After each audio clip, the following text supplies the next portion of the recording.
प्यास खतरनाक होती है। प्यास में आप गलत रास्ता चुन लेते हो। आपको लगता है कि अब की बार पहले की तरह नहीं होगा, इस बार कर लेंगे, रिस्क ले लेते हैं। लेकिन शैतान आपको उसी परंपरा या पहले जैसे उसी पैटर्न में फंसा लेता है। 5 पति करने के बाद भी आप 6ठी बार उसी गलती को दोहरा बैठते हो। इसलिए आपको अपनी प्यास बुझाने की जरूरत है, और प्यास सिर्फ यीशु बुझाता है।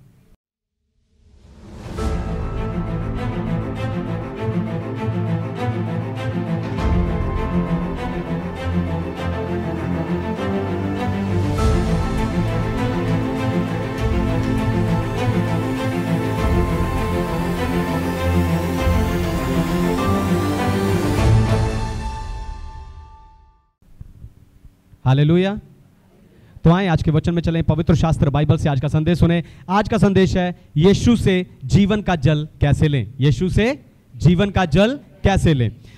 हर मनुष्य के अंदर एक प्यास है, सिर्फ पानी के लिए नहीं, पर शांति के लिए, आनंद के लिए और अनंत जीवन के लिए भी।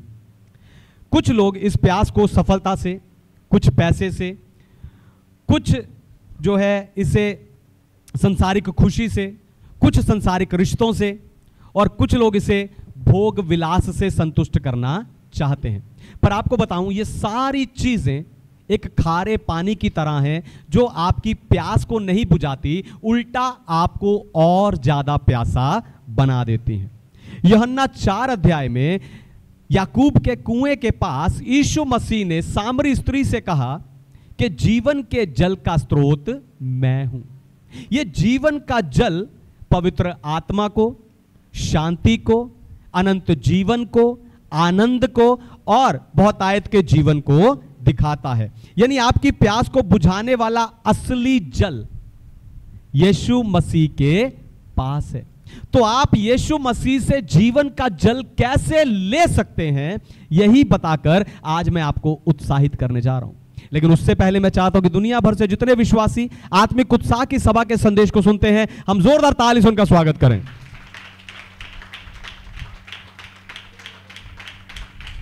Thank you Lord. यीशु से जीवन का जल कैसे लें? पहली बात, अपनी प्यास को पहचानना होगा। पहली बात, आपको अपनी प्यास को पहचानना होगा। मेसा निकालिए व्यवस्था विवरण की पुस्तक, उसका 11 अध्याय और 29 वचन, डिटरोनॉमी चैप्टर 11 वर्स 29। और जब तेरा परमेश्वर यहोवा तुझको उस देश में पहुंचाए, उसके अधिकारी होने के को तू जाने पर है, तब आशीष गरिजिम पर्वत पर से और शाप एबाल पर्वत पर से सुनाना। आमीन। परमेश्वर के नाम की महिमा हो। तो सामरी स्त्री रोज कुएं पर जाती थी, तो भी उसकी आत्मा प्यासी और खाली थी। यीशु मसीह ने सामरी स्त्री के अंदर से उस प्यास को देख लिया जिसे रिश्ते और परंपराएं संतुष्ट नहीं कर पा रही थी। रिश्ते, आपको बताऊं, इस स्त्री ने अपनी प्यास को बुझाने के लिए गलत रिश्ते बनाए थे। लेकिन यीशु मसीह ने इस स्त्री से गलत रिश्तों की बात ना करके पर इससे प्यास की बातें करने लगा। क्यों? 4 दोस्त याद हैं जो अपने अधरंगी दोस्त को यीशु मसीह के पास चंगाई के लिए लाए थे। यीशु मसीह जिस घर में था, जब उन्हें उस घर में जाने का रास्ता नहीं मिला, तो उन दोस्तों ने छत को, उस घर की छत को खोल दिया और अपने दोस्त को वहां नीचे यीशु मसीह के पास उतार दिया। उसे देखकर यीशु मसीह ने कहा, तेरे पाप क्षमा हुए। दोस्तों ने कहा होगा, इससे लकवा है, यह चल नहीं सकता, और आप इसके पाप क्षमा कर रहे हो। हम चाहते हैं कि आप इसकी बीमारी दूर करो, लेकिन आप इसकी आत्मा को चंगा कर रहे हो। आपको बताऊं, जो आपको चाहिए होता है उसे इस्तेमाल करके परमेश्वर आपको उसके पास आने देता है ताकि वो आपको आपकी असली जरूरत बता सके। हालेलुया। दोबारा सुनिए, ध्यान से सुनिए। आपको जो चाहिए होता है परमेश्वर उसे इस्तेमाल करके आपको उसके पास आने देता है ताकि आपको आपकी असली जरूरत को बता सके कि वो क्या है। यीशु कहते कि मैं इस अधरंगी के लकवे को चंगा कर सकता हूं, लेकिन पहले हम आत्मा की बात करते हैं। इसीलिए यीशु मसीह ने पहले इस स्त्री से उसके पाप में रिश्तों की बात नहीं की, पर प्यास की बातें करने लगा, क्योंकि यीशु जानते थे कि ये अपनी प्यास में गलत फैसले ले रही है। यीशु जान गए थे कि अगर मैं इसकी प्यास को बुझा दूं तो ये गलत, इसके चुनाव भी बदल जाएंगे। अगर इसकी प्यास बुझ गई तो इसके चुनाव भी बदल जाएंगे। अगर मैं इसे जीवन का जल दे दूं तो ये गलत रास्ते पे, गलत जगह पर नहीं जाएगी। यानी प्यास खतरनाक है, यानी प्यास खतरनाक होती है। प्यास में आप गलत रास्ता चुन लेते हो। आपको लगता है कि अब की बार पहले की तरह नहीं होगा, इस बार कर लेंगे, रिस्क ले लेते हैं। लेकिन शैतान आपको उसी परंपरा या पहले जैसे उसी पैटर्न में फंसा लेता है। 5 पति करने के बाद भी आप छठी बार उसी गलती को दोहरा बैठते हो। इसलिए आपको अपनी प्यास बुझाने की जरूरत है, और प्यास सिर्फ यीशु बुझाता है। यह हुई रिश्तों की बात। दूसरा, परंपराएं। उसने पहाड़ पर आराधना की बात की। उसे लगता है कि शायद परमेश्वर को इस बात से कोई फर्क पड़ता है कि आराधना कहां की जाती है। यानी वो आराधना से ज्यादा आराधना के स्थान को अहमियत दे रही थी। हालेलुया। आराधना से ज्यादा आराधना के स्थान को अहमियत दे रही थी, है ना। कुछ लोगों को आगे खड़े होकर आराधना करना अच्छा लगता है, कुछ लोगों को स्टेज पे, कुछ लोगों को पीछे, कुछ लोगों को साइड में। आज हम आगे नहीं खड़े तो मजा नहीं आया। हालेलुया। वो आराधना से ज्यादा आराधना के स्थान को महत्व दे रही थी। पर सोचने की बात यह है कि ये बातें उसके अंदर आई कहां से? उसके पूर्वजों की परंपराओं से। सामरी स्त्री मानते थे, सामरी लोग मानते थे कि अगर आप पहाड़ पर आराधना नहीं कर रहे तो आप सही नहीं कर रहे। हालेलुया। सामरी लोग मानते थे कि अगर आप पहाड़ पर आराधना नहीं कर रहे तो आप सही नहीं कर रहे। यानी ये स्त्री बिना किसी सर पैर की बात के लिए, यानी एक बेमतलब की बात के लिए यीशु मसीह से बहस कर रही थी। आपको बताऊं, व्यवस्था विवरण 11 अध्याय 29 के ये वचन को उन्होंने, सामरी लोगों ने सिद्धांत बना लिया और वो गिरिजिम पर्वत पर आराधना करने लगे। सामरी लोगों ने इस एक वचन को चुन लिया और पूरी बाइबल को छोड़ दिया। पर आपको बताऊं, कभी भी एक वचन पर सिद्धांत नहीं बनता। हालेलुया। कभी भी एक वचन पर सिद्धांत, अन्य भाषा ना बोलो, कई लोग सिखाते हैं, एक वचन को उन्होंने सिद्धांत बना लिया। स्त्रियां सर ढकें, एक वचन को उन्होंने सिद्धांत बना लिया। स्त्रियां सेवा ना करें, एक वचन को उन्होंने सिद्धांत बना लिया। आपको बताऊं, आज कई चर्चों में जो है आराधना का बुरा हाल है। हालेलुया। आज कई चर्चों में इसीलिए आराधना का बुरा हाल है क्योंकि उन्होंने एक वचन को सिद्धांत बनाकर आराधना, प्रार्थना और सेवा शुरू कर दी है। और आपको बताऊं, ज्यादा लोग आराधना प्रार्थना करने से पहले क्षमा करने को कहते हैं। क्षमा करना जरूरी है, लेकिन वो आराधना का सिद्धांत नहीं है। आराधना का सिद्धांत आत्मा और सच्चाई से आराधना करना है। तो फिर सोचने की बात यह है कि क्षमा करने की यह बात क्यों आई?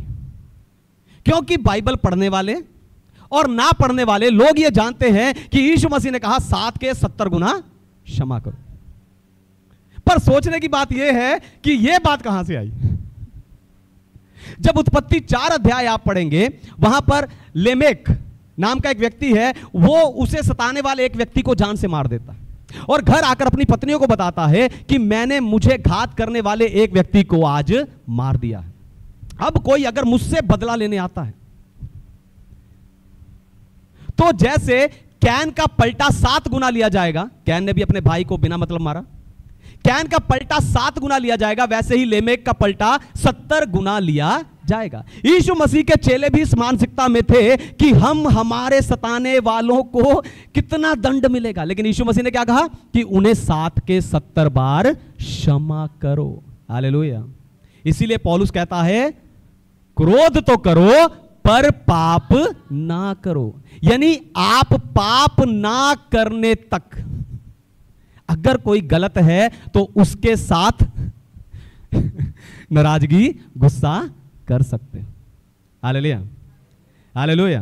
तो क्रोध तो करो पर पाप ना करो, है ना। तो उतना जो क्रोध या गुस्सा या नाराजगी जायज है। इसलिए रिश्तों और परंपराओं से बाहर आकर आपको अपनी प्यास को पहचानना है और यीशु से कहना है कि मुझे जीवन का जल दो। हालेलुया। आपको अपनी प्यास को पहचानना है, कहां से बाहर आके? रिश्तों से और परंपराओं से बाहर आके आपको उस प्यास को पहचानना है और तब यीशु से कहना है मुझे जीवन का जल दो। दूसरी बात, यीशु के पास आना है होगा जो जीवन के जल का स्रोत है। पहला क्या था? अपनी प्यास को पहचानना है। दूसरा, यीशु के पास आना होगा जो जीवन के जल का स्रोत है। पढ़िए यूहन्ना का सुसमाचार 7वां अध्याय और 37 वचन, gospel of John chapter 7 verse 37। पर्व के अंतिम दिन जो मुख्य दिन है, यीशु खड़ा हुआ और पुकार कर कहा, यदि कोई प्यासा हो तो मेरे पास आए और पिए। आमीन, परमेश्वर के नाम की महिमा हो।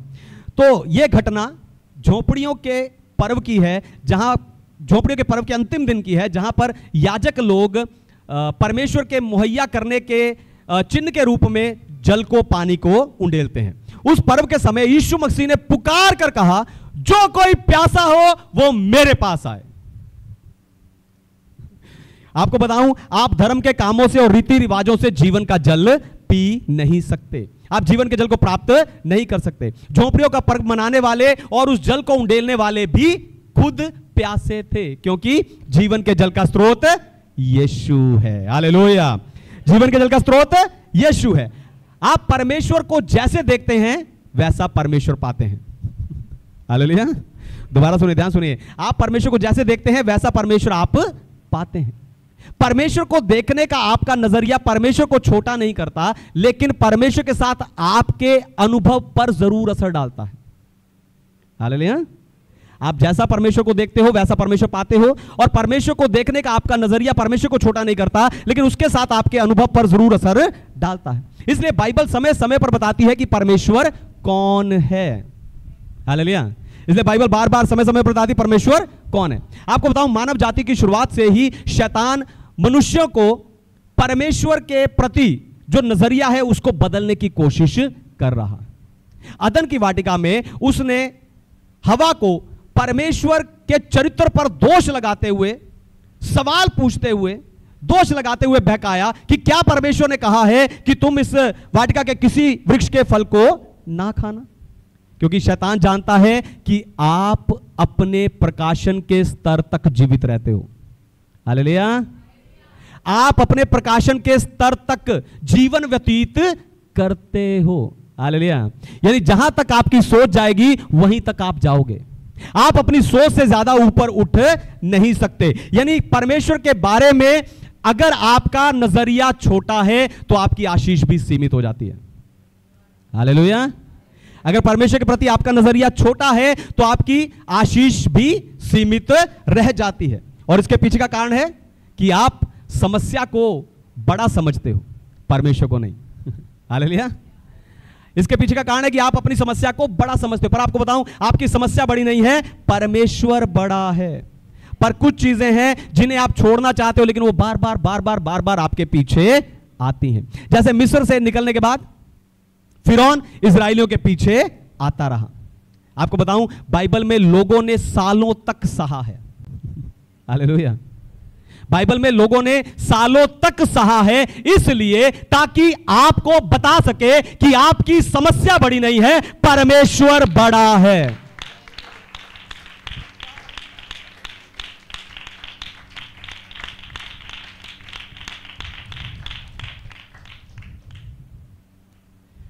परमेश्वर बाइबल में सालों तक लोगों ने इसलिए सहा ताकि आपको बता सके कि परमेश्वर बड़ा है, समस्या नहीं। मुझे कोई फर्क नहीं पड़ता अगर आपने 38 साल के अधरंगी की तरह संघर्ष कर रहे हो, अगर आप 18 साल से उस कुबड़ी की स्त्री की तरह झुके हुए हो, अगर आप 12 साल से उस लहू बहने वाली स्त्री की तरह परेशानी उठा रहे हो, क्योंकि आपकी समस्या परमेश्वर को छोटा नहीं बनाती, पर जैसे ही परमेश्वर बोलेगा आपकी समस्या रूपी मच्छ को आपको उगलना पड़ेगा। हालेलुया। जैसे उसने योना को उगला वैसे आपको भी उसे उगलना पड़ेगा। हालेलुया, हालेलुया, उसे उगलना पड़ेगा। इसलिए रोज अंगीकार करो कि मैं परमेश्वर का हूं। हालेलुया। इसलिए रोज अंगीकार करो कि मैं परमेश्वर का हूं, मेरा घर परमेश्वर का है, ये बच्चे परमेश्वर के हैं, मेरा काम परमेश्वर का है, ये शरीर परमेश्वर का है। हालेलुया। पर समस्या यह है कि जब आप एक काम को, एक आदत को, एक चीज को दोहराते रहते हो तो वो आपके लिए पैटर्न बन जाता है, यानी एक ढांचा बन जाता है। फिर वो ढांचा आपको जकड़ लेता है, यानी आपको जेल की तरह बंद कर देता है। फिर ना आप उस ढांचे से बाहर सोच पाते हो, ना उस ढांचे से बाहर कुछ कर पाते हो। मत्ती अध्याय 25 में ऐसा ही हुआ था। स्वामी ने दूर देश जाते समय एक सेवक को 5 तोड़े, दूसरे को 2 तोड़े और तीसरे को 1 तोड़ा दिया। जिसे 5 तोड़े दिए थे उसने उन 5 तोड़ों में से 5 तोड़े और कमाए। जिसे 2 दिए थे उसने उन 2 तोड़ों से 2 तोड़े और कमाए। जिसे 1 दिया था उसने उस तोड़े को मिट्टी में दबा दिया। उसने उस तोड़े को खोया नहीं, पर उसने उस तोड़े से कमाया नहीं। हालेलुया। उसने उस तोड़े को खोया नहीं, पर उसने उस तोड़े से कमाया नहीं। आप देखो, अगर 5 तोड़े वाला और 2 तोड़े वाला सेवक नहीं भी कमाते तो भी उनके पास इस 1 तोड़े वाले व्यक्ति से ज्यादा ही होना था। ऐसे ही आप में से कईयों को परमेश्वर ने बहुत कुछ दिया है, लेकिन आप दूसरों को देखकर कि मेरे पास उनसे ज्यादा है, आप कुछ नहीं करते और हाथ पे हाथ रख के बैठे रहते। लेकिन अगर आप अपना पूरा जोर लगा दो, हालेलुया, हालेलुया, जिन्हें परमेश्वर ने बहुत दिया है, अगर आप अपना पूरा जोर लगा दो, आपको वरदान, सामर्थ, अभिषेक, आत्मा, सेवा, सेवकाई परमेश्वर ने जिन्हें बहुत दिया है, अगर आप अपना पूरा जोर लगा दो तो आप अपनी जिंदगी बदल सकते हो। हालेलुया। आप अपनी जिंदगी बदल सकते हो। आप अपने लिए, अपने परिवार के लिए, सदा के लिए जीवन के जल की आशीष प्राप्त कर सकते हो, उसमें से पीते रह सकते हो। हालेलुया। तीसरी और आखिरी बात, जीवन के जल को आप में से बहने दो। जीवन के जल को आप में से बहने दो। पढ़िए यूहन्ना का सुसमाचार 7वां अध्याय 38 वचन, gospel of John chapter 7 verse 38। जो मुझ पर विश्वास करेगा, जैसा पवित्र शास्त्र में आया है, उसके हृदय में से जीवन के जल की नदियां बह निकलेंगी। आमेन। परमेश्वर के नाम की महिमा हो। उसके हृदय से जीवन के जल की नदी बह निकलेगी। यह जल सिर्फ आपकी संतुष्टि के लिए नहीं है, पर यह दूसरों के लिए भी है। यह जल जितना आप दूसरों को दोगे उतना आपके अंदर और बढ़ेगा और आप सूखे नहीं रहोगे। उस स्त्री ने अपना घड़ा छोड़ दिया और गांव में जाकर लोगों को बुलाने चली गई कि आओ देखो कहीं यही मसीह तो नहीं है। उसने पहले यीशु को सिर्फ एक भविष्यवक्ता समझा था। अगर पिछले से पिछले संडे का प्रचार आपको याद हो, उसने यीशु को पहले सिर्फ एक भविष्यवक्ता समझा था, लेकिन यीशु ने उसे बताया कि मैं आने वाला मसीह हूं। यानी जैसा परमेश्वर को आप देखते हो वैसा परमेश्वर आप पाते हो। अगर आप उसे भविष्यवक्ता के रूप में देखोगे तो आपको सिर्फ भविष्यवाणी मिलेगी, लेकिन अगर आप उसे मसीहा के रूप में देखोगे तो आप उद्धार पाओगे। हालेलुया। तो आप उद्धार पाओगे। और जैसे ही उसे पता चला कि यीशु मसीह मसीहा है, वो अपना घड़ा वहीं छोड़कर गांव में लोगों को बुलाने चली गई। आपको बताऊं, उसका वहां पर घड़ा छोड़ना मसीह के प्रति उसके प्रेम को दिखाता है। हालेलुया। सामरी स्त्री का वहीं पर कुएं पर घड़ा छोड़कर चले जाना, लोगों को बुलाकर लाना, मसीह के प्रति उसके इंतजार, उसके प्रेम को दिखाता है। पर सोचने की बात यह है कि चर्च से और पास्टर से सही मन से जुड़े ना होकर आप मसीहा से कैसे जुड़ सकते। हालेलुया। सोचने की बात है कि चर्च से और पास्टर से सही तरीके से जुड़े ना होकर आप मसीहा से कैसे जुड़ सकते। यह बिल्कुल वैसा ही है जैसे एक व्यक्ति जिम में जाकर कसरत तो कर रहा है लेकिन सही ढंग से नहीं। वो वेट उठा रहा है, वो मेहनत कर रहा है, वो पसीना बहा रहा है, लेकिन सही ढंग से नहीं। इसीलिए यीशु मसीह ने आराधना का सही तरीका बताया कि आत्मा और सच्चाई से आराधना करो। हालेलुया। सही ढंग से नहीं हो रहा, इसलिए यीशु मसीह ने सही ढंग बताया कि आत्मा और सच्चाई से आराधना करो। आत्मा से यानी आपको आत्मा से आराधना करनी है, भावनाओं से नहीं। हालेलुया। आपको आत्मा से आराधना करनी है, भावनाओं से नहीं, क्योंकि भावनाएं घात होती रहती हैं। और जब आपकी भावनाएं घात होती हैं तो आप अपनी भावनाओं से जुड़े हुए गीत गाकर आराधना करने लगते हो, है ना। गीत गाने के समय लोग नाचते हैं, वचन सुनने के समय लोग उदास होकर बैठते हैं।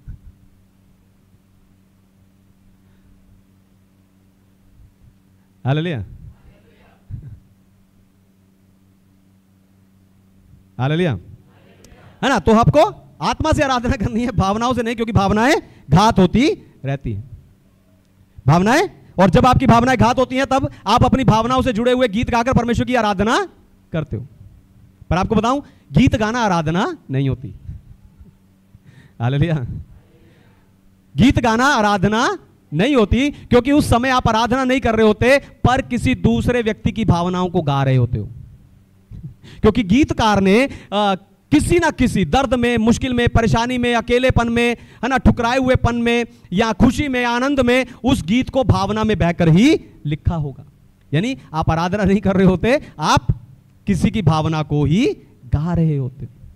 फिर सच्चाई से, सच्चाई यानी जो बाइबल बताती है आपको उस परमेश्वर की आराधना करनी है।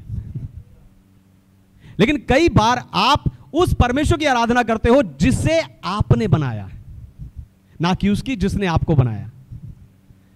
हालेलुया। इसलिए मैंने कहा कि एक व्यक्ति अपने प्रकाशन के स्तर पर जीवित रहता है।